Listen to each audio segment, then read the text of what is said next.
Welcome to this week's 2 Minutes with Tommy. Here's Tommy Atkins. Everything in politics boils down to four things: money, power, philosophy, and straight up stupidity. And sometimes it's hard to tell the difference. But if you stay in power long enough, they all eventually lead to corruption.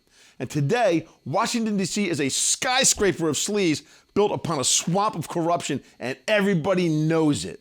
Now, Donald Trump promised to clean up that corruption. That's why America elected him. And when he showed up to work in 2017, the entire Washington establishment attacked him. Democrats, Republicans, media, big tech, and especially those deep state bureaucracies. They all joined together, sometimes illegally, to protect themselves. And it wasn't hard to figure out who wanted the corruption, because they were against President Trump.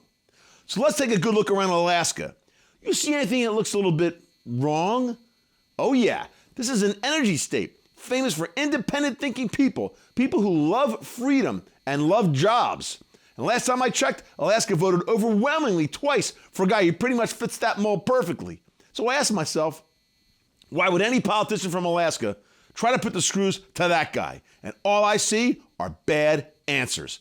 The last straw for me, the Capitol Hill riots. The corrupt swamp creatures on all sides saw a way to expand their power. How? They claimed President Trump started the riots.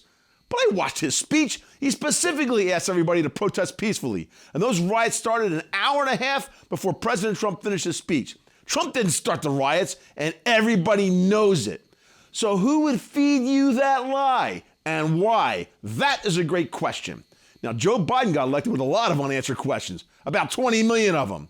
And there isn't one thing that guy represents that's consistent with the values of Alaska.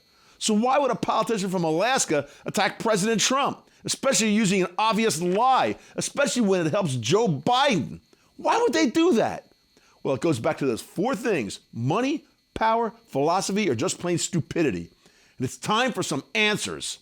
And don't let any politician tell you they're in the middle. That tells me they're in the middle of corruption, and they apparently like it there. Today, you're either in favor of corruption or you're against corruption. And anybody who defends the swamp, they got to go now. Alaska, time to take out your trash.